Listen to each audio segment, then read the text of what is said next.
요한복음에서는요, 이제 14장부터 오늘은 16장 이제 말씀 중반부를 함께 나눌 텐데 14장부터 본격적으로 보혜사 성령님을 보내시겠다는 약속을 예수님께서 하기 시작하십니다. 요한복음 14장부터 본격적으로 예수님께서 성령을 말씀을 하세요. 14장 16절부터요. 보시면 16절을 잠시 함께 보겠습니다. 14장 16절입니다.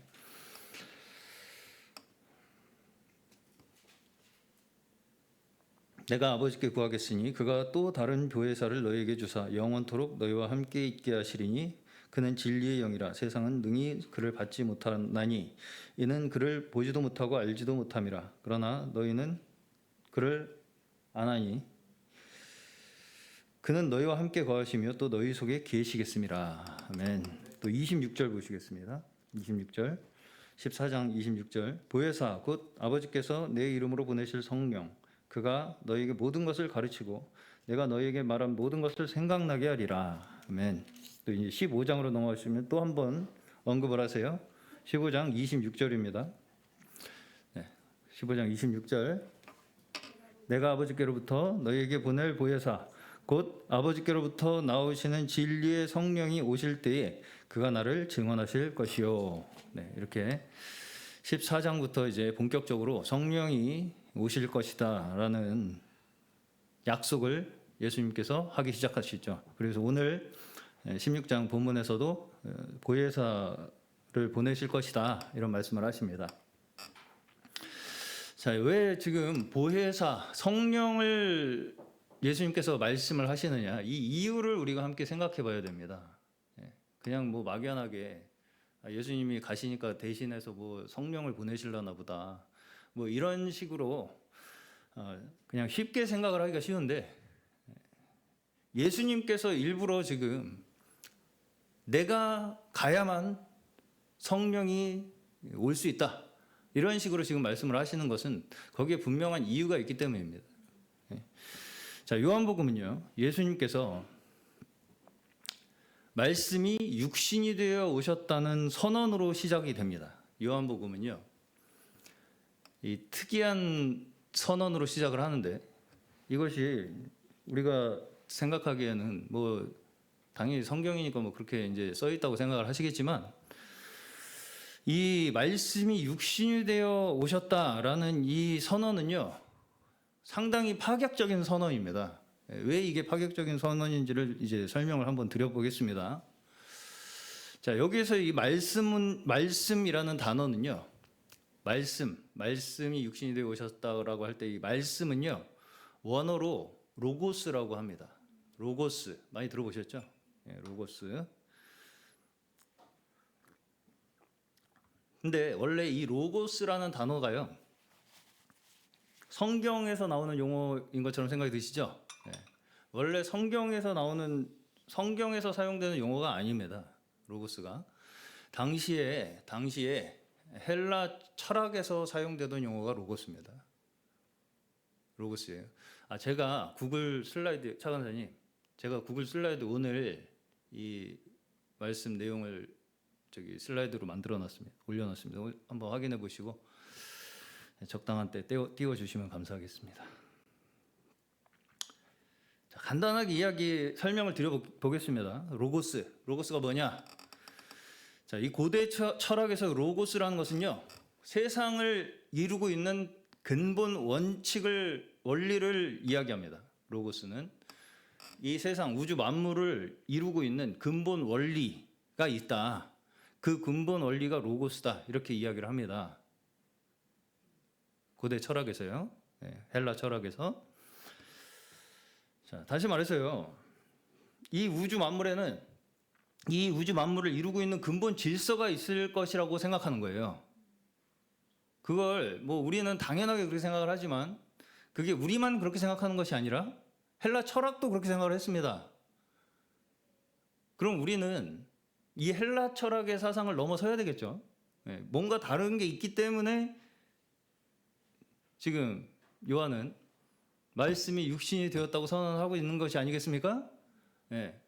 이 헬라 철학에서도요, 이 세상 만물에 어떤 근본 원칙이, 원리가 있는데 그 원리가 바로 로고스다 이렇게 이야기를 했습니다. 예.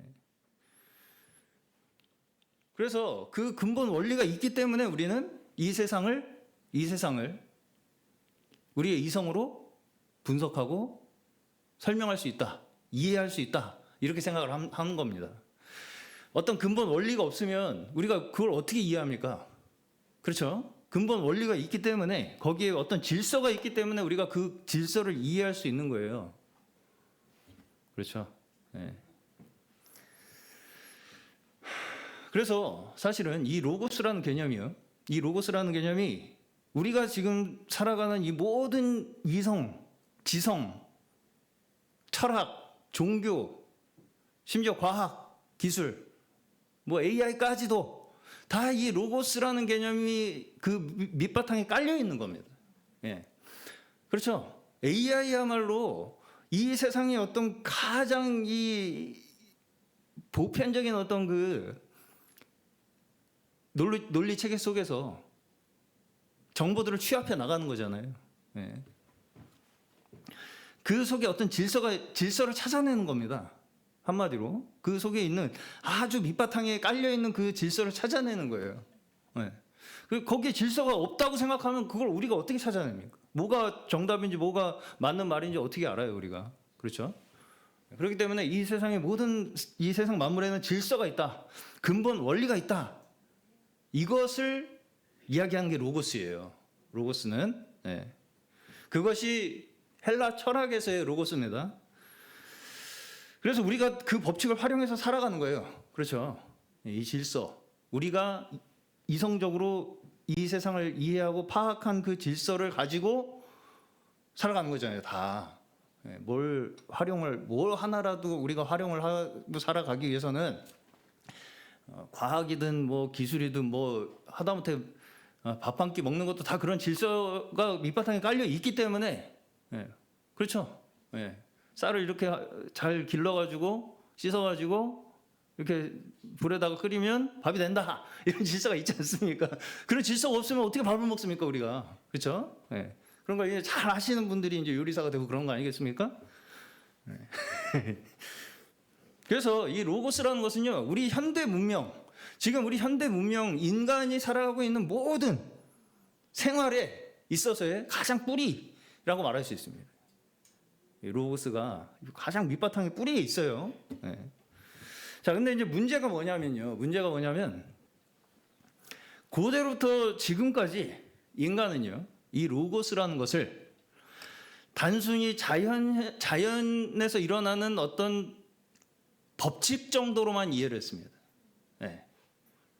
자연에서 일어나는 법칙, 만유인력의 법칙, 이런 게 뭔가 잡아 당긴다, 어떤 힘, 법칙, 그런 것이 이제 로고스라고 생각을 했어요. 이 세상은 어쨌든 그래서 근본적으로 어떤 통일된 질서 속에서 돌아갈 것인데 그 질서 자체가 어쨌든 이 자연을 움직이는 힘이다. 그래서 이 자연이 어떻게 돌아가는가를 관찰하는 것으로 우리는 로고스를 이해했다고요. 이제까지는.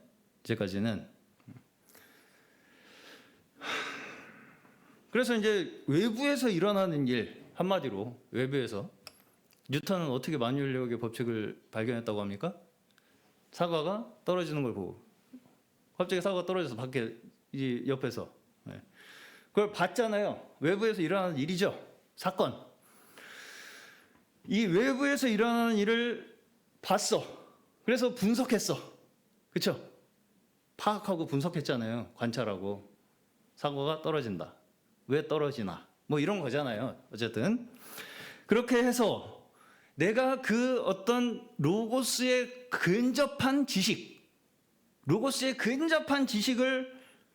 소유하면 할수록 내가 더 아주 이렇게 우월한 존재가 될 수 있다. 내가 로고스에 근접한 지식을 얻어 인간이, 그러면 더 우월한 인간이 될 수 있다. 이렇게 생각을 했습니다. 맞습니까? 틀립니까 이거? 맞아요, 틀려요. 자, 이것이 극단적으로 나타난 것이 초대교회를 공격하던 영지주의입니다.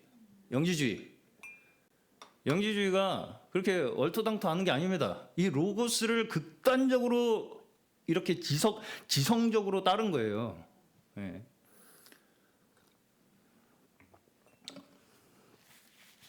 특히 이제 저희가 많은 학자들이 이 사도 요한이 활동하던 시대, 사도 요한이 뭐 썼습니까? 성경에? 요한복음, 요한서신, 요한계시록 이렇게 세 개 쓰지 않았습니까? 이 세 가지를 쓰던 이 사도 요한이 활동하던 시대에 초대교회를 극심하게 공격하던 세력이 바로 영지주의였다. 이렇게 이야기를 합니다. 그래서 이 요한복음, 요한서신, 계시록까지도 잘 읽어보면 이 영지주의를 대항하는 성격이 굉장히 강하게 드러난다는 것을 알 수 있습니다. 영지주의를 강하게 이렇게 대항하는 내용이 이 사도 요한의 기록 속에 들어있다는 것입니다. 영지주의 이제 다 잘 아시죠? 하도 우리가 이제 영지주의를 비판을 많이 해가지고 잘 아실 것이라고 생각합니다. 자, 다시 한번 간략하게 말씀을 드리면 영지주의는 이 로고스를 가지고 이 세상을 이분법적으로 나눴어요. 어떻게 이분법적으로 나눴냐? 어떻게 이분법적으로 나눴습니까? 로고스라고 하는 신성한 차원이 있어요. 이 세상은, 자, 잘 들어보세요. 이 세상은 로고스라고 하는 신성한 차원이 있습니다. 그러면 반대로 로고스를 모르는 열등한 세계가 있겠죠. 그래서 모든 물질 세계는 다 열등하고 악해요. 이 로고스로 이루어진 그 세계만, 그러니까 완전한 세계죠. 그 원리가 있는 세계, 그 로고스가 있는 완벽한 세계만 선하고 완전한 세계로 생각을 했습니다. 신성한 세계로. 네. 네?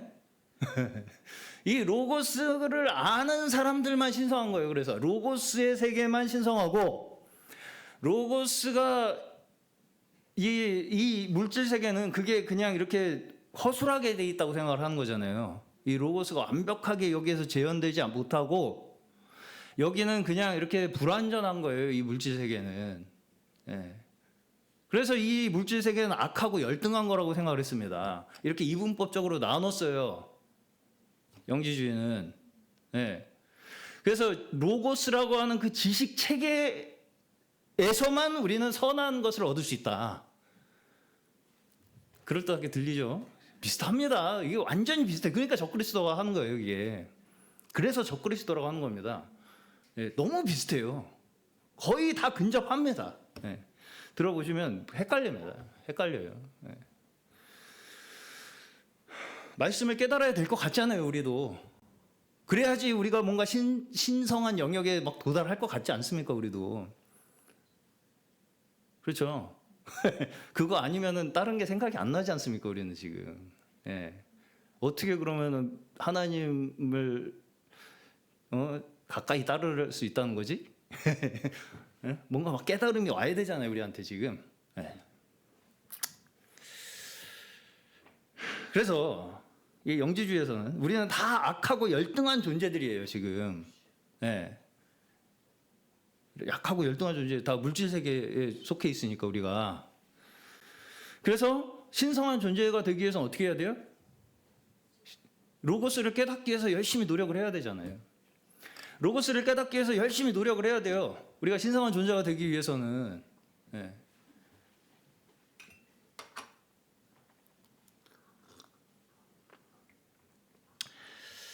그래서 그 신성한 존재, 깨달음의 경지에 오르기 위해서 여러 가지 방법들을 이제 개발을 해내게 됩니다.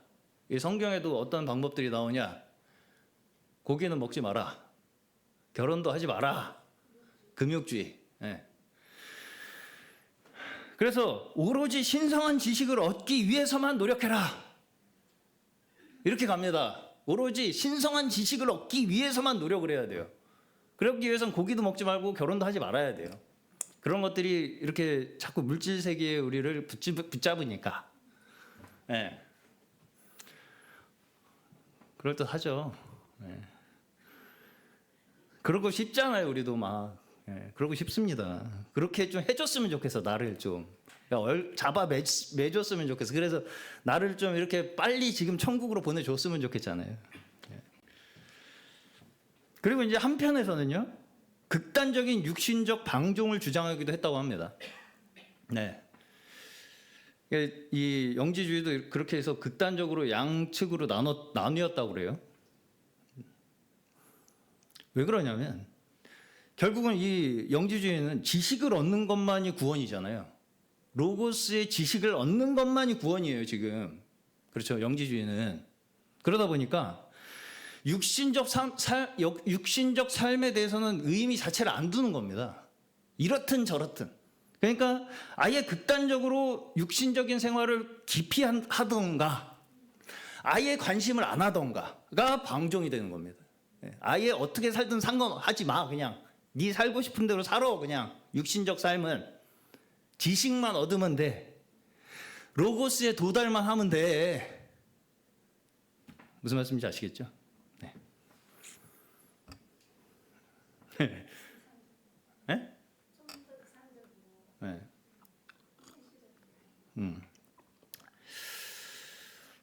이러한 현상들이요. 지금도 없다고 말할 수가 없습니다. 네, 지금도 우리 신앙생활 속에 이런 영향들이 다 있어가지고요. 아직도 신앙생활이라는 걸 현실을 회피하는 걸로 생각을 해요. 네. 그리고 뭔가 막 세속적인 걸 멀리하고 뭐 이런 게 신앙생활이라고 착각을 하는 경우가 너무나 많습니다. 아직도. 네. 저희도 이제 명상할까요? 떠나는 것이 목표입니다. 떠나. 현실에서요. 이 번뇌에서. 현실 자체가 번뇌예요, 지금. 이야기를 만들지 말래잖아요. 저는 이야기를 지금 막 만들어가지고 저 짜내고 있는데 지금. 우리 인생 자체가 이야기 아닙니까? 우리의 정체성 자체가 이야기예요. 근데 이야기를 없애라. 생각하지 말라는 거예요, 지금. 생각하지 말라는 거 어디서 많이 들어봤잖아요, 우리. 아니, 생각을 사용하지 말라고요. 생각을 사용하지 말라는 거 많이 들어봤잖아요. 네, 다 마찬가지입니다, 이게. 일맥상통해요. 네. 그렇죠. 정말이죠. 네, 거기. 거기, 옆 동네. 거기죠, 완전 거기예요. 저는 들으면서 결국은 다 통하는구나. 네. 그러니까 영지주의입니다, 다. 저는 이거 보면서요, 불교도 결국은 영지주의구나 그런 생각을 했어요. 네, 불교도 결국은 영지주의의 범주에 속하는구나 이렇게 생각이 들었습니다. 번뇌를 잊고 떠나는 게 명상의 목적이래요. 근데 그러면 이제 좀 한번 따져 봅시다, 우리. 혼자서 그렇게 명상하고 번뇌를 잊기 위해서 앉아 있으면 누가 밥 해주고 누가 빨래 해주고 화가 날라 그러더라고요. 나 저거 보면서 진짜 누가 그 품위를 유지해 줍니까? 어? 아니 품위를 잡으려고 하잖아요, 지금 저분은. 아주 막 이렇게 막 가르치지 않습니까? 옆에 있는 분들. 너희들은 아직 번뇌에 사로잡혀가지고 이렇게 힘들게 사는구나. 열심히 명상을 연습하고. 죄송합니다.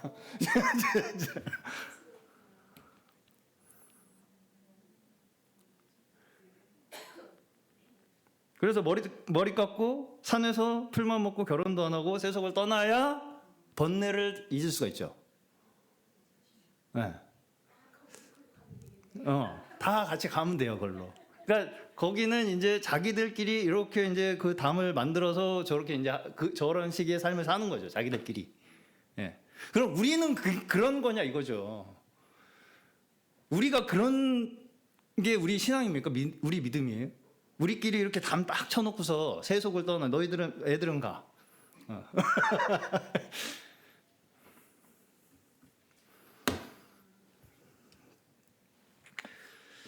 자, 이거는 사람이 존속하는 그 자체를 지금 축복으로 생각합니까? 저주로 생각합니까? 저주로 생각하는 거죠. 내가 지금 살아있는 것 자체가 너무 원망스러워. 번뇌야, 그냥 번뇌. 그래서 떠나야 돼. 혼자 뭐 이렇게 가만히 앉아서 떠나야 돼요. 잊어야 돼, 다 모든 걸. 다 잊어야 돼요.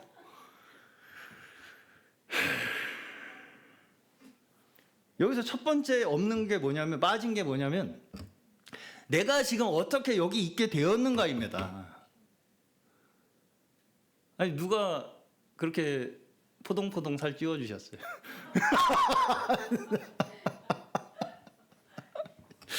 아, 죄송합니다. 너무 제가 비하를 하는 것 같아가지고 죄송한데. 누가, 아니, 부모님은 번뇌가 엄청나셨을 것 같아, 제가 생각하기에.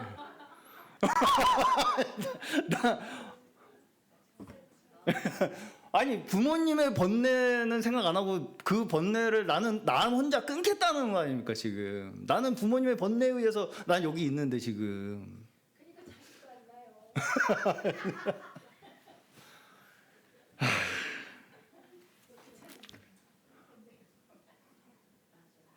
그래서 요한복음은요, 처음부터 어떻게 선언을 하고 시작하냐면, 로고스가 육신이 되었다.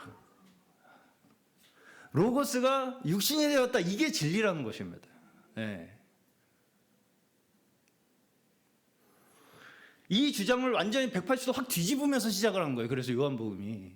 네. 로고스에 도달해라. 이게 아니라 로고스가 육신이 되었다. 우리 육신이 로고스다. 이렇게 시작을 해버려요. 네. 영지주의를 포함한 모든 종교들은요, 결국은 우리가 어떤 경지에 오르는 것이 목표예요. 어떤 경지에 오르는 것이 목표예요. 그래서 그 속에는 반드시 우리의 현실에 대한 근본적인 원망을 가지고 있을 수밖에 없습니다. 네. 한마디로요, 우리의 문제는요, 우리가 가지고 있는 문제는 이 세상이 내 마음대로 돌아가지 않는 것입니다. 그게 불만이에요, 결국은. 그러니까 번뇌잖아요. 그래서 번뇌가 많아. 이 세상은 왜 내 마음대로 안 돌아가는 거야? 그러니까 다 잊어버리고 싶어, 그냥. 떠나고 싶고. 내 마음대로 되지도 않는 이놈의 세상은 떠나고 싶어.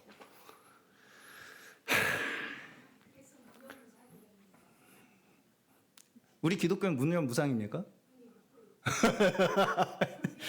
그러니까요.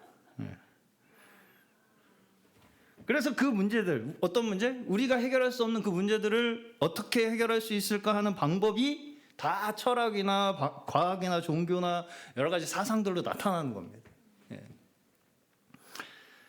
그게 나름대로의 문제 해결 방법이잖아요. 떠나는 게. 떠나는 게 문제 해결 방법이에요, 지금. 그래서 그냥 우리 선에서 그냥 이 인류의 역사를 끊자 이거 아닙니까, 결국은. 그렇잖아요. 결국은 그렇게 하다 보면 그냥 이게 다 그냥 이 인류 역사를 그냥 여기서 종결시키자는 거잖아요. 그냥 우리 선에서 이 번뇌를 왜 계속하냐.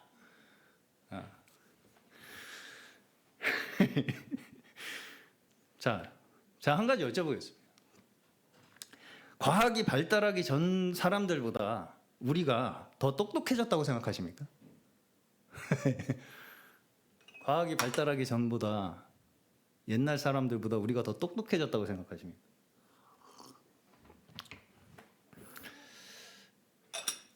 그 똑똑하다는 기준 자체가 어디에 우리가 많이 있냐면요, 고생 안 하고 많은 걸 누리고 남보다 더 편하게 살고 이런 걸 더 우리가 잘 산다, 똑똑하게 산다라고 생각합니다.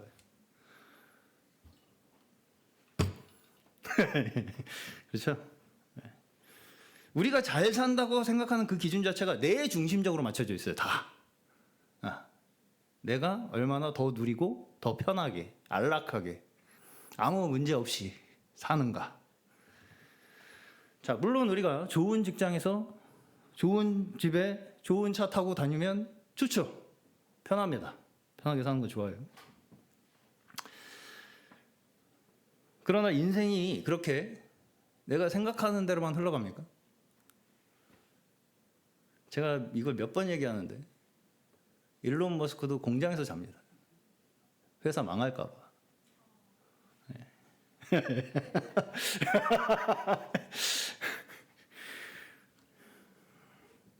근본적으로요, 저는 우리가 다 각자가 받은 만큼 살게 되어 있다고 생각합니다. 그게 성경이 말씀하시는 거기도 합니다. 우리는요, 다 우리가 받은 만큼 살아요. 네. 네?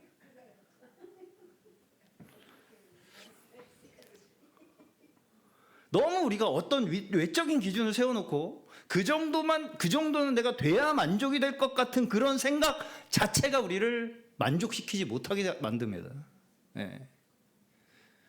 어떤 외적인 기준을 세워놓고 이 정도는 돼야 내가 만족이 될 것 같은 그거 있잖아요.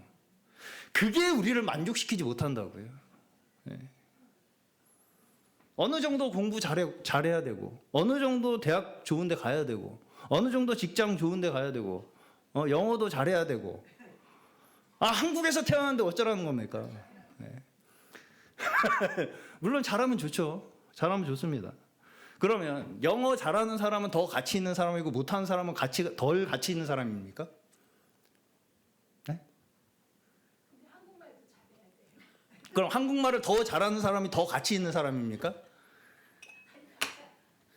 그러니까 각자 자기가 가진 만큼 산다고요, 사람은 다.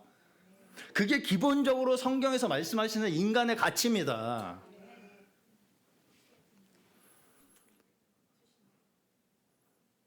다 각기 은사를 주셨다고 그러잖아요. 네. 그렇죠? 네.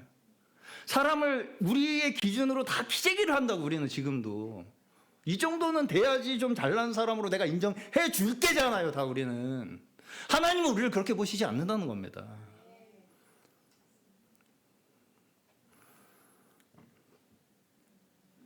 공부도요, 타고난 게 거의 대부분의 영향을 준다고 하면 너무 안달복달하지 마세요, 애들 때문에. 내가 한 만큼 합니다. 다 나보다 잘하면 그냥 고맙다고 생각하면 됩니다.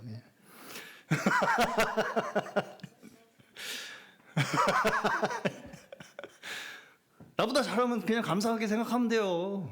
네. 너무 우리가 어떤 사람이 되어야 하는 조건에 있어서요, 외적인 조건을 거기다 걸어놓고 사람을 판단하는 것은 저는 성경적이지 않다고 생각합니다. 그 집에서 태어났으면 그 집 사람으로 그냥 그 집안의 문화와 그 집안의 분위기 속에서 살 수밖에 없습니다. 집집마다도 달라요. 사람 배경이나 습관이나 문화가. 오죽하면 유럽 사람들 이름의 성은 다 조상이 직업입니다. 아시죠? 네. 스미스 뭐예요? 대장장이. 베이커, 빵집. 카펜터, 목수. 테일러, 재단사.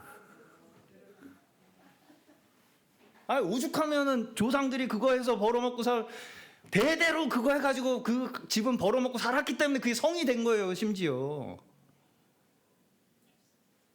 그러면 그 가문에 있는 사람들은 어떤 귀족 가문보다 덜 떨어진 사람들만 계속 태어나가지고 그렇게 살았겠습니까? 그렇게 생각하십니까? 아니겠죠. 거기도 훨씬 똑똑한 사람도 있을 수 있어요. 그렇죠? 그럼 그 사람들은 가치 없는 삶을 살았다고 말할 수 있어요? 그러니까요. 근데 우리는 그렇게 평가를 한다고요, 사람들을. 좀 뭐 더 잘해야지 내가 알아준다고 생각을 하지 않습니까, 사람을. 이 정도는 해야지 내가 너 인정해 줄게. 이게 다 있잖아요, 우리가 마음속에. 네. 있잖아요, 다. 네. 사람은요, 우리가 생각하는 것보다 훨씬 원래 주어진 조건에 의해서 결정되는 요소가 훨씬 많습니다. 네. 내가 바꿀 수 없는 게 더 많아요. 근데 그 못 바꾸는 걸 가지고 항상 원망하고 산다고, 우리는. 네. 키 재고, 비교하고, 평가하고, 판단하고, 정죄하고. 왜 나는 이런 집안에 태어나가지고 내 역량을 다 꼭 피우지 못하는가? 이게 우리 다 불만 아닙니까? 다. 나는 여기서 이렇게 썩을 사람이 아닌데, 에? 왜 나는 이런 집안에 태어나가지고 이렇게 내 역량을 다 꼭 피우지 못하고 이렇게 죽어가야만 하는가? 근본적으로 그게 다 우리가 가지고 있는 불만이라고요.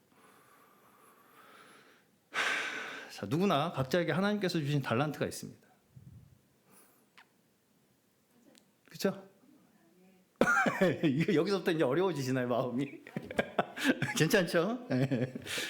이걸 가지고 장사를 잘해서 남기라고 말씀하죠. 근데 그 남기라는 의미가요, 우리는 어떻게 받아들이냐면 열심히 재능을 썩히지 말고 부지런하게 살아라, 이렇게 이제 많이 받아들이죠. 성경에서의 부지런과 게으름은요, 우리가 생각하는 성과주의와 다릅니다. 성경에서 부지런하라는 것은요, 내 매일의 일상을 감사함으로 채우라는 얘기입니다. 달란트 비유에서도 받은 달란트를 있는 그대로 가지고 산 사람이 칭찬받은 사람이에요. 그럼 한 달란트 받은 사람의 문제는 뭐냐면 내가 받은 달란트를 하찮게 여긴 겁니다. 한마디로 내가 받은 것에 감사할 줄을 몰라. 그래서 내 현실에 대해서 불만으로 살아가는 그 자체가 달란트를 땅에 파묻는 일이라는 얘기입니다. 내가 받은 것에 대한 감사함을 갖지 못하고 항상 매사가 불만이야, 다. 이런 사람이 내가 받은 달란트를 땅에다 파묻고 사는 사람이라는 거예요. 그럼 반대로 내가 받은 달란트에 감사하고 그 현실에 매일매일 기쁨으로 만족하며 살아가는 자가 남기는 자란 얘기입니다. 결국 성경에서의 게으름은요, 매사의 현실을 불평과 원망으로 사는 것이 게으른 자입니다.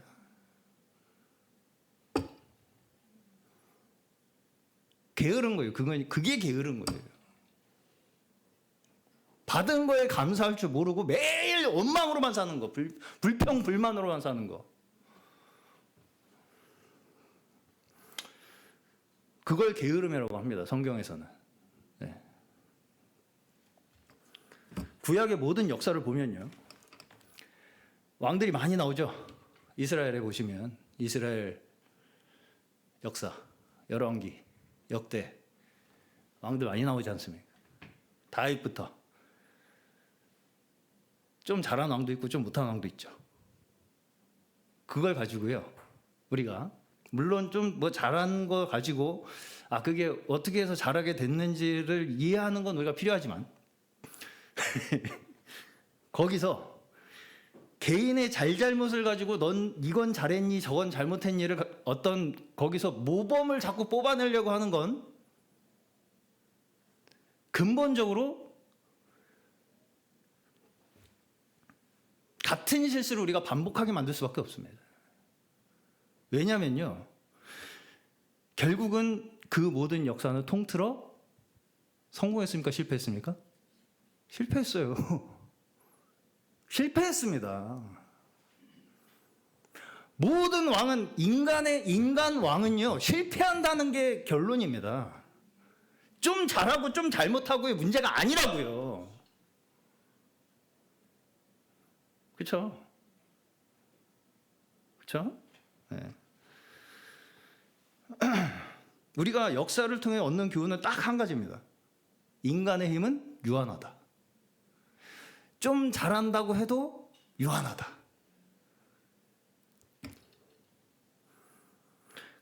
그러나 그 안에서 여전히 역사를 붙들고 이끌어 가시는 분은 하나님 한 분이다. 이것이 구약에서 이야기하는 거지, 누구는 좀 잘했어, 그 사람 때문에 잘 됐어, 이 얘기 아닙니다.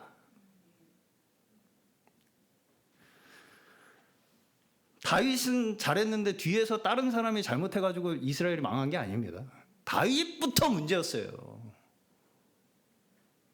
왜 딴 여자한테 애를 낳아가지고 말썽을 만듭니까? 거기서 이미 분열의 씨앗이 일어났어요. 남유다 북이스라엘이요.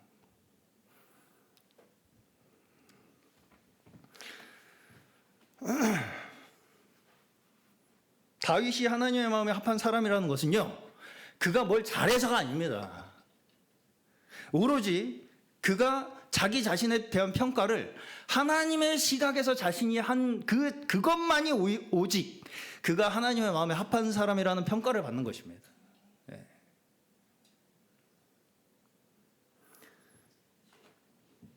다윗이 잘한 건 뭐냐면요, 자기가 지금 당하고 있는 고난과 고통에 대해서 원망과 불평으로만 대하는 것이 아니라 하나님의 공의를 끝까지 구하는 심정으로 기도한 것이 그의 겸손입니다. 내가 그 자리에서 심판하지 않겠다고 끝까지 하나님 앞에 내려놓은 거.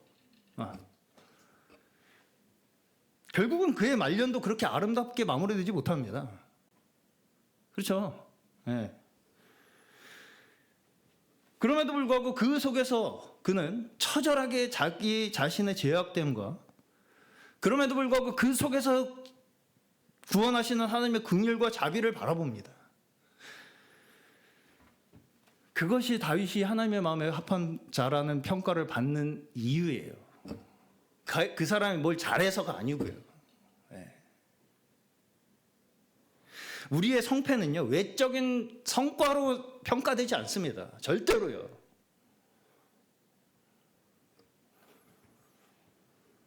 결국 우리의 성공은 어디에 있냐면, 우리의 패역함 속에서도 여전히 신실하게 우리를 이끄시는 하나님을 바라보는 믿음이 우리의 성공입니다.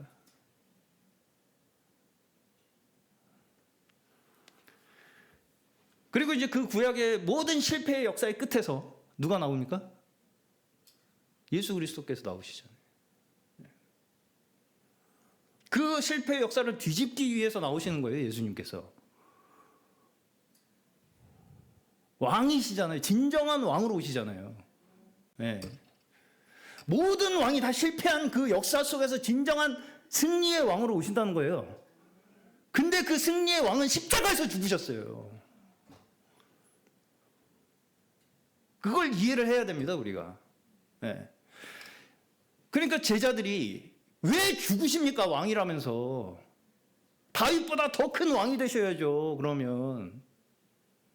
그 기대감이 있었잖아요, 다. 근데 그 기대감을 완전히 확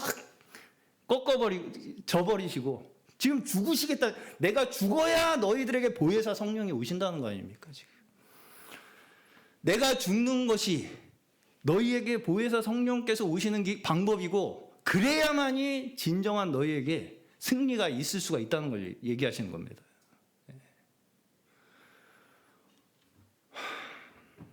그렇죠. 예수님께서는 우리가 생각할 수 있는 모든 악조건을 다 타고나셨어요. 미혼모가 될 뻔한 상황에 태어나시죠. 미혼모가 될 뻔한 상황에서 태어나시잖아요. 그래가지고 아버지가 떠나려고 그러잖아요. 버리려고 그러잖아요, 부인을. 어디서 임신을 해와가지고.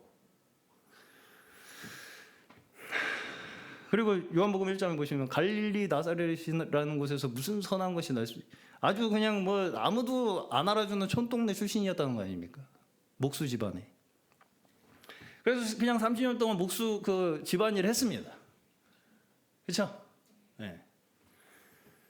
예수님께서 성육신 하신 하나님이시라는 것은요, 예수님이 우리와 다른 특별한 우월한 존재라는 뜻이 아닙니다. 그렇게 받아들이시면 안 돼요. 그러면 그냥 우월하게 오셔야죠. 왜 사람으로 오십니까? 예수님이 우리에게 오신 것은요, 예수님이 우리에게 오셨다. 이것이 뭘 의미가 있습니까? 우리는 우리 인생을 어떻게 생각해요? 저주로 생각하잖아요, 지금 계속. 근데 예수님께서 우리에게 오신 것은요, 우리의 존재 자체가 얼마나 귀하고 소중한 존재인지를 알려주시기 위해서 오신 겁니다. 예. 너희 그렇게 하찮은 존재 아니냐? 그렇게 매일을 원망으로 살아가지 마, 제발.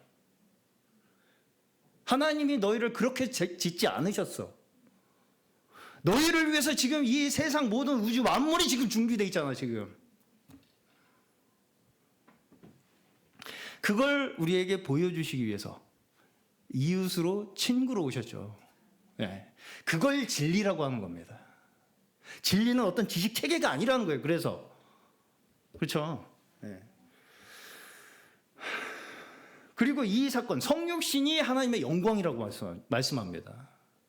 성육신이 하나님의 영광이에요. 뭘 알고 모르고 하나님의 영광이 되는 게 아니라 성육신 대신 그 사건 자체가 하나님의 영광이 되었다는 것입니다. 요한일서도요. 1장 1절에서부터 사도 요한이 뭘 강조하면서 시작을 하냐면 요한일서 보시면 어떻게 시작합니까? 요한일서 1장 1절 태초부터 있는 생명의 말씀에 관하여는 우리가 들은 바요 눈으로 본 바요 자세히 보고 우리의 손으로 만진 바라. 얼마나 사람들이 이 추상적인 사고 논리 체계, 사상 체계 속에 갇혀가지고 그런 진리를 찾아 헤매는 상황이었으면 이렇게 얘기를 했겠습니까? 만졌다는 거잖아요. 우리는 진리를 만졌다, 말씀을 봤다, 눈으로. 그렇게 니네 머릿속에 그냥 떠도는 그런 생각 아니다, 이거죠. 너희의 이웃이었다, 이웃. 그렇죠? 네. 지금도 마찬가지입니다. 지금도 내 이웃이 성육신이에요. 그걸 알려주시기 위해서 예수님께서 성육신대에 오신 거예요. 우리 각각이 다 그렇게 소중하고 귀한 존재들이라는 겁니다. 네. 그렇죠?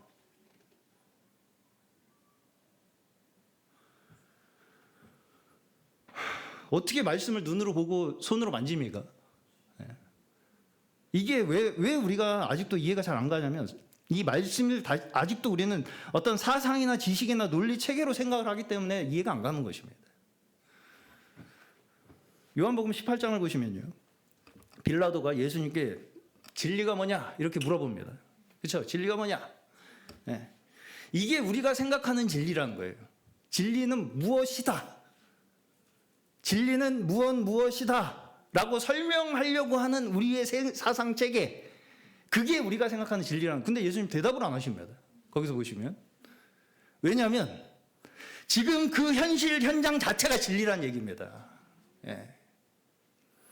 지금 내가 너희한테 잡혀 죽고 있는 이 사건 있잖아요. 이게 진리라는 얘기예요. 그러니까 대답을 안 하시면 그냥 그게 진리예요. 그냥 그 상황 자체가 진리야 지금. 뭐가 진리냐 아니냐. 네. 그게 우리가 생각하는 진리다. 그렇습니다. 그렇다는 것이죠. 자꾸 진리를 어떤 외부 세계를 이해하는 걸로 자꾸 생각한다는 거예요. 우리는. 네. 그러나 성경은 진리가 육신이 되어 오셨다고 말씀합니다. 네. 한마디로 진리는 우리 존재 자체에 있다는 거예요. 네. 그런데 우리의 존재가 우리의 독립적인 개인으로 유지가 됩니까? 나 혼자 살 수 있어요, 한마디로? 그렇게 명상 맨날 하는데 어떻게 그렇게 살이 잘 유지가 됩니까? 덩치가. 풍채가 좋으신데.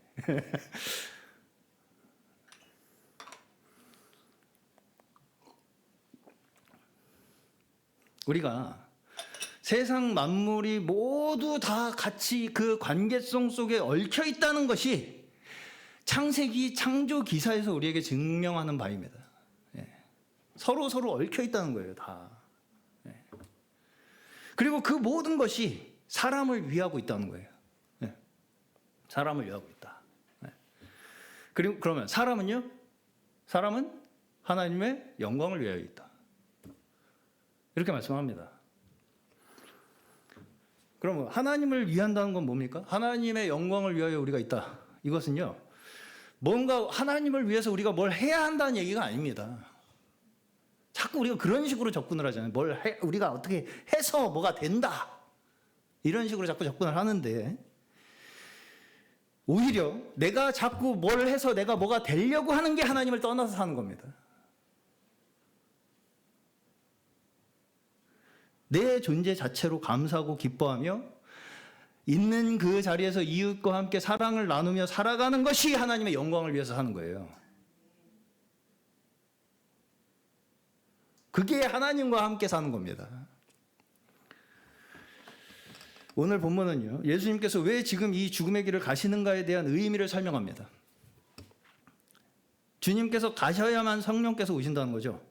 이것이 조건이라는 겁니다. 그냥 성령이 그냥 상황 봐가지고 대충 오실까 말까 결정한 게 아니라 예수님께서 죽으셔야만 성령께서 오신다는 거예요. 그렇죠? 네. 성육신, 죽음, 부활, 승천과 이 성령이 오시는 것이 따로따로 일어나는 일이 아니라 다 동시에 맞물려서 일어나는 일이라고요. 다 연결되어 있다는, 연관성이 있다는 겁니다. 그 의미 속에. 예. 성령에 대해서도 우리가 착각을 하는 것이 갑자기 뭔가 나한테만 특별한 능력이나 막 무슨 뭐 지식이나 뭐가 지혜가 생기고 뭐가 막 생각이 나가지고 점쟁이처럼 예언을 하고 자꾸 이런 식으로 성령을 생각하잖아요, 우리가. 예. 근데 지금 여기서 보시면 예수님께서 뭐라고 말씀하시냐면 지금 너희는 잘 못 알아들을 텐데 내가 죽음으로써만 성령을 너희에게 보낼 수 있다 이렇게 말씀을 합니다.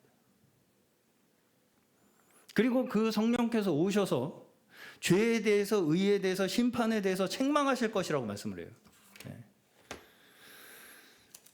이 이야기는요, 결국은 이 십자가에서 이 모든 것이 이미 심판을 받았다는 걸 이야기하는 것입니다. 전쟁이 끝났어요. 전쟁이 끝났습니다. 이미 십자가에서 전쟁이 끝났다고요. 승리하셨다고요.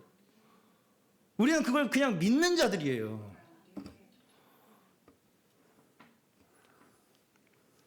자, 예수님을 믿지 않는 것, 죄에 대하여는 그들이 나를 믿지 않는 것이라고 말씀하는데 예수님을 믿지 않는 것이 왜 죄입니까? 예수님을 믿지 않는 게 왜 죄예요? 예수님을 믿지 않는 게 왜 죄예요? 네? 그분이 구주인지 뭔지 우리가 알 게 뭐예요? 내 의를 지키기 위해서 예수를 죽였기 때문에 그게 죄가 되는 겁니다.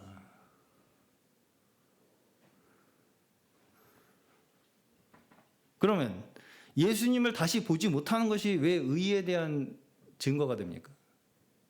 예수님을 다시, 의에 대하여는 다시 나를 보지 못할 것이라고 말씀하잖아요. 네. 그렇죠. 바꿔서 얘기하면 완전히 자기의 생명을 포기하는 길을 예수께서 보여주셨기 때문에 그게 의의 길이 되는 겁니다. 네. 내가 보여지지 않는 길을 가셨어요. 그게 의의 길이라는 얘기입니다. 다시 뿅 나타나가지고 아니라는 거예요, 그게. 그래가지고 그 영광을 내가 받기 위해서가 아니라는 것입니다. 나는 아예 사라져, 이제 끝. 그 자리에서 하나님이 영광 받으신다는 거예요. 그게 의란 얘기입니다. 의. 그러면 세상 권세가 어떻게 심판을 받았다는 것입니까? 마지막에 심판에 대하여는 세상 권세가 이미 심판을 받았다. 모든 세상 권력, 힘의 원리, 성과주의, 종교, 정치적 모든 교만, 자기 중심적 논리, 이 모든 것이 십자가 앞에서 이미 수치를 당했다는 겁니다.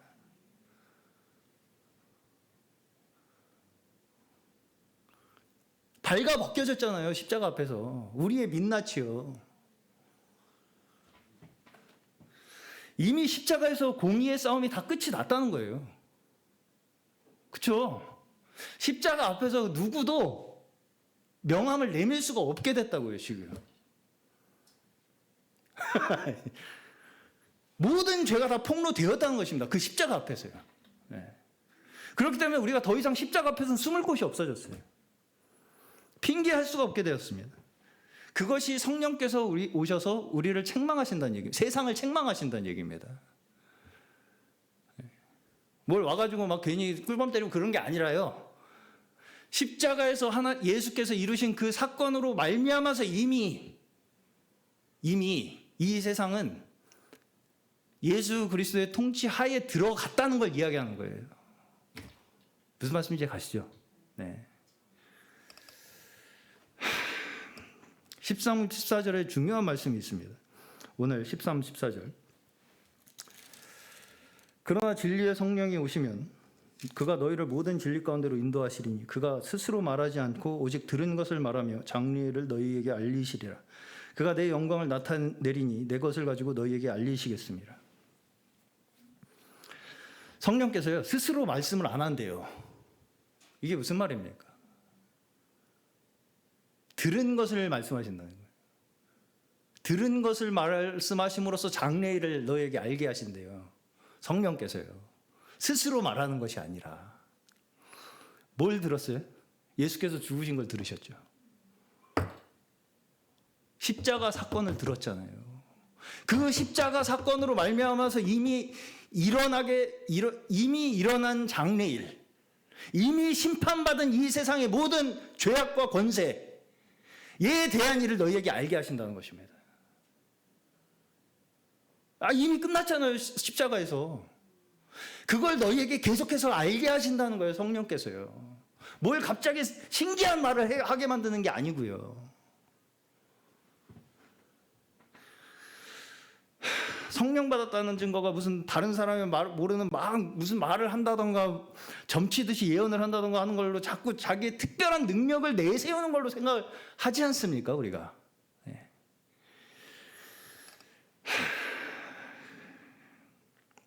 그러나 여기 보시면 오직 들은 것으로 장래일을 알리신다 이렇게 말씀을 합니다. 그것이 예수님의 영광을 나타낸다는 거예요. 네. 그것이 내 것이다 이렇게 말씀합니다. 그 내게 뭐예요? 내 거. 십자가. 십자가는 함께 하는 것입니다. 내 목숨을 걸고 죄인과 함께 하는 것입니다. 그게 십자가예요. 십자가는요, 내 목숨을 걸고 현실에 내 옆에 있는 죄인처럼 보이는 그 이웃과 함께 하는 거예요. 이웃의 연약함을 감당하는 것입니다. 내 불만족스러운 현실을 믿음의 눈으로 바라봄으로써 감사함으로 인해해 나가는 것이 십자가입니다. 결국 진리는요, 내 현실 그 자체를 감사함으로 하루하루 살아 나아가도록 하는 그 인생 그 자체가 진리입니다.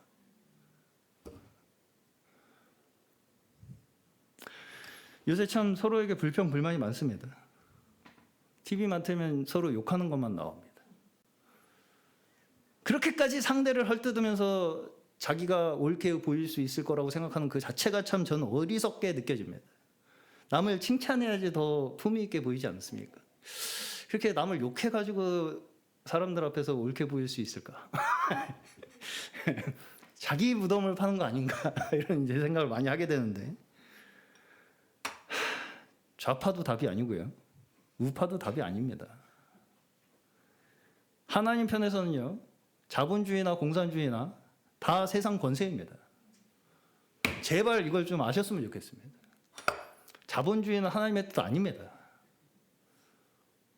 다 세상 권세예요. 뭐가 하나님을 편듭니까? 이 세상 권세가? 이 세상 권세는 다 무너진다고 그러십니다.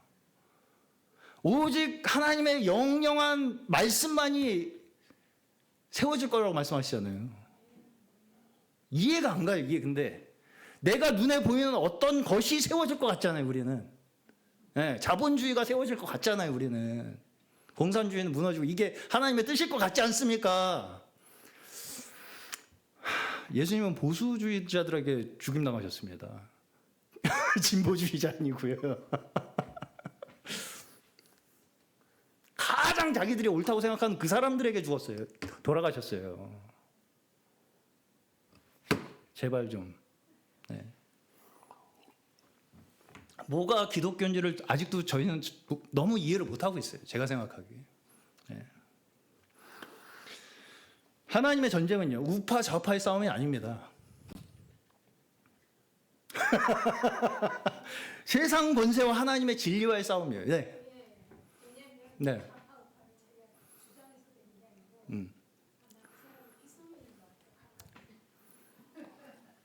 그게 그냥 인간의 죄성이에요. 네. 그러니까 그냥 그냥 나는 이렇게 해서 너보다 잘나게 살 거야. 나는 이렇게 해가지고 너보다 잘나게 살 거야. 아닙니까? 결국은 편 갈라가지고. 그러니까 인간이 그냥 죄인이라서 그런 거예요. 그러니까 인간이 원래 죄인이다라는 이 전제가 없다고요. 한마디로 우리가. 그러니까요. 네. 그러니까 제가 그 얘기를 하는 겁니다. 지금 좌파도 답이 아니고 우파도 답이 아니라고요. 좌파 우파의 싸움이 아니라고요. 하나님의 싸움은 우파가 이겨야 하나님이 이기는 거 아니라고요. 제발 좀. 나 진짜 좌파가 이기는 게 하나님이 이기는 것도 아니고. 세상 권세와 하나님의 싸움이라고요. 세상 권세에 의해서 하나님이 예수께서 죽으셨다고요. 내가 옳다고 주장하는 그 인간의 주장 때문에 하나님이 예수께서 죽으셨다고요. 결국 진리는 사랑입니다. 요한복음 15장에 보시면 사랑은 뭐라고 설명을 하시냐면 친구를 위하여 목숨을 버리면 그보다 더한 사랑이 없다고 말씀하시죠. 그죠? 읽어드려야 되나?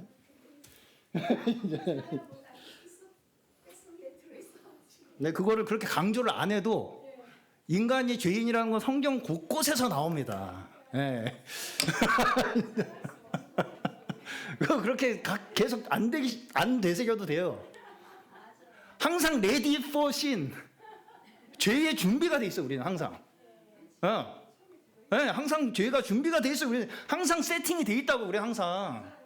죄 지을 그 준비가 항상 이 장전이 돼 있다고, 장전. 일발 장전이. 네. 어떤 거예요?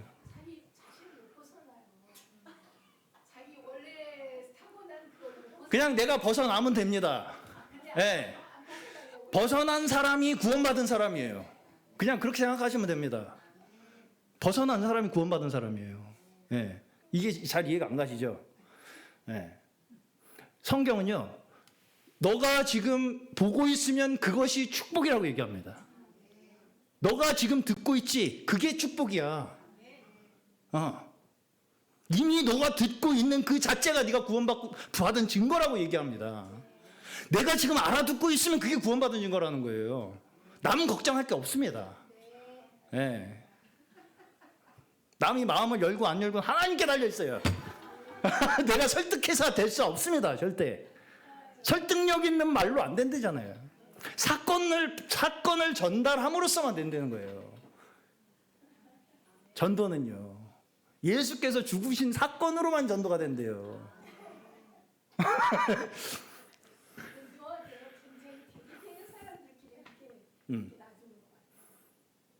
그러니까 하나님의 섭리입니다, 다 그냥.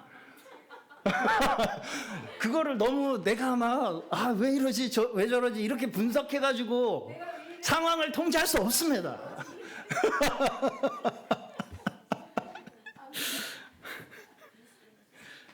그렇게 만나게 하시는 거예요. 왜? 우리를 깎으시려고요. 네. 그게 고난이에요, 우리의 고난. 번뇌. 그러니까 번뇌에서 벗어나야 되니까 이제 머리 깎고 산으로 들어가면 됩니다. 그러면 거기서 벗어나고 싶으면 번뇌 산으로 들어가시면 돼요. 그냥 풀만 드시고 없었던 일로 생각하면 돼요. 그냥 없었던 일로 생각하려잖아요. 이야기를 만들지 말래요. 없었던 일로 생각하고 살면 돼요. 내가 애를 낳았었나? 내가 결혼을 했었나? 다 그냥 없었던 일로 생각하고 살면 됩니다. 그럼 아무 문제 없어요. 그게 문제 해결입니까? 제가 화가 날라 그러는데 진짜. 이 세상 이 모든 것을 우리를 위해 하나님께서 준비하셨다. 이것이 우리의 믿음입니다. 매일 일용할 양식을 주시는 하나님. 그래서 그냥 식사 기도할 때 너무 무슨 막 주문 외우듯이 하실 필요가 없어요. 네. 네. 오늘 일용할 양식을 너무 주셔서 감사합니다. 제가 오늘 이거 먹고서 또 하루 살겠네요. 이게 답니다. 하나님이 주셨다는 그 감사함으로 그냥 먹으면 돼요. 그렇죠? 네. 한시도 우리를 떠나지 아니하신다는 믿음. 하나님께서. 네.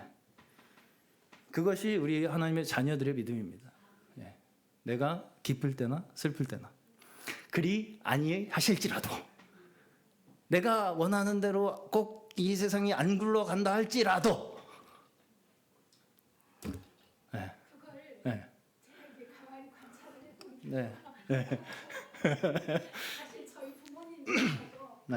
한 분은 굉장히 우파적인 성격을 갖고 있어요. 한 분 굉장히 적극적인 성격을 갖고 있어요. 근데 그냥 그렇게 강하게만 주장을 안 하면은 그냥 이렇게 균형을 맞춰서 사시더라고요. 근데 남에게 있는 것을 자꾸 빼내려고 하면 안 돼요.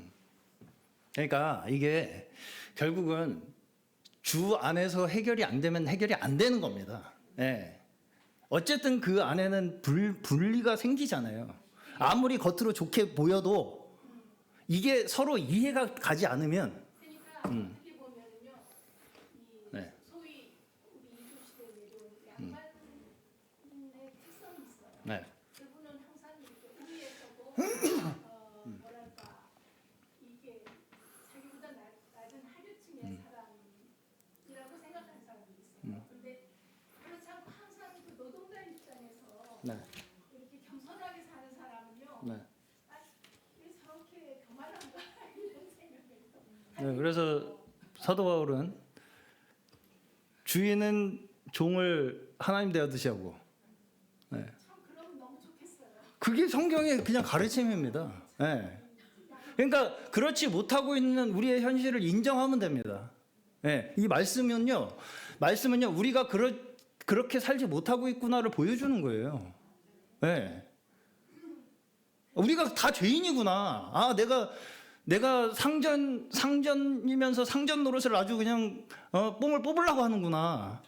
갑질을 아주 오지게 하려고 하는구나. 이게 되게요. 네. 이 성향을 시시각각 부딪혀요. 어떤 게? 이 성향. 성향? 네. 그러니까요. 그게 내가 죄인이라는 것만 알면 돼요.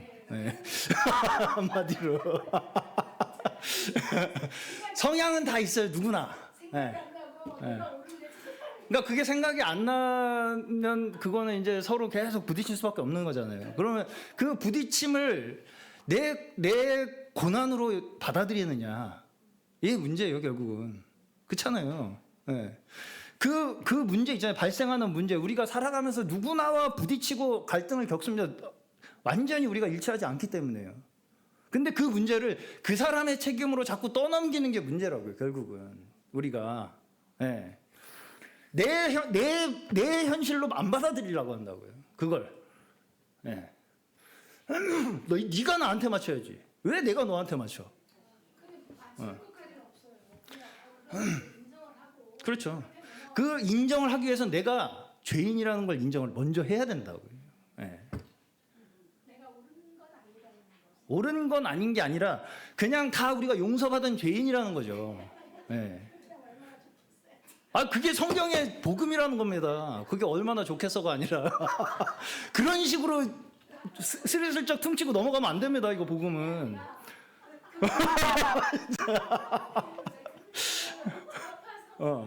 네.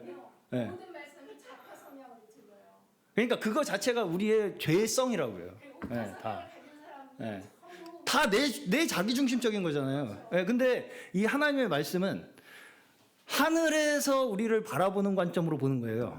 내가 이 세상을 바라보는 관점으로 보는 게 아니라. 근데 어쨌든 네. 제가 말하는 네. 굉장히 체험적이기 때문에 네. 그러니까 그 체험도 다 내 중심이잖아요. 다. 그렇죠. 지금 이 성경은 하나님의 관점에서 우리를 바라보는 거예요.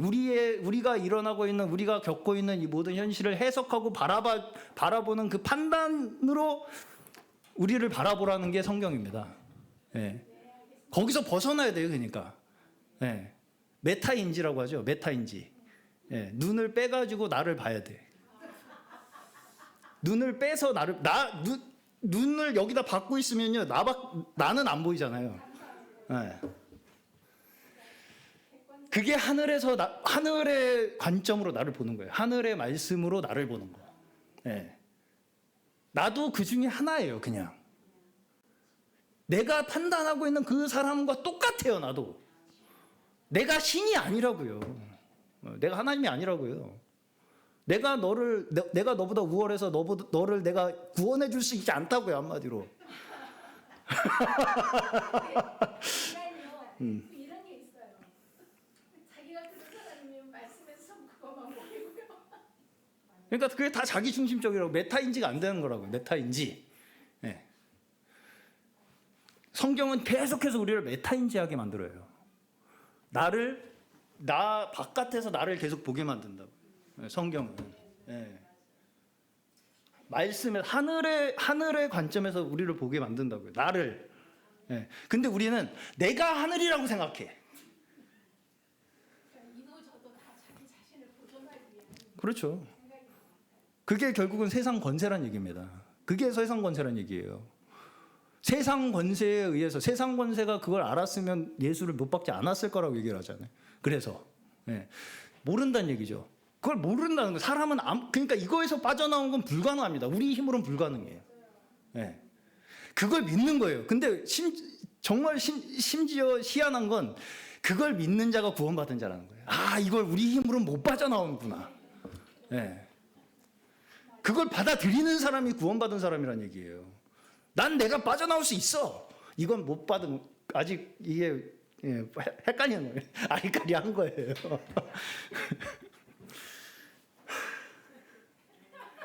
머리 아프실 것 같은데. 그럼에도 불구하고 이게 굉장히 현실 상황적인 이야기입니다. 제가 곳곳에서 부딪힌. 그러니까 그 현실을 어떻게 우리가 이 관점으로 해석할 수 있을까의 문제입니다. 예, 그거를 그냥 우리가 보는 대로 해석하는 건 의미가 없어요. 예. 그렇죠. 예. 그래서 이렇게 하면 더 잘 된다, 저렇게 하면 더 잘 된다, 이게 진리가 그런 데 있는 게 아니라 매일 하루하루를 즐겁게 사는 데 진리가 있다는 것입니다. 한마디로 예, 감사함으로, 기쁨으로, 예, 작은 일상 속에서 그냥 대체적으로가 아니라 항상 기뻐하라 그러잖아요. 항상. 그냥 대체적으로 기뻐하고 살아라 이렇게 안 하고 항상 기뻐하라고 하십니다. 항상. 예. 무슨 일이라. 그리 아니하실지라도 예. 내 기대가 이루어지든 안 이루어지든 감사하고 기뻐하라는 거예요. 예. 그때마다 성령께서 우리를 돌보신다는 겁니다. 예. 그것이 우리에게 가르치시는 거라는 거예요. 그 상황을 그때 그 모든 상황을 우리가 인내하고 감사함으로 견뎌 나갈 수 있도록 도우시는 게 예수 그리스도께서 우리에게 보내시는 보혜사 성령. 예.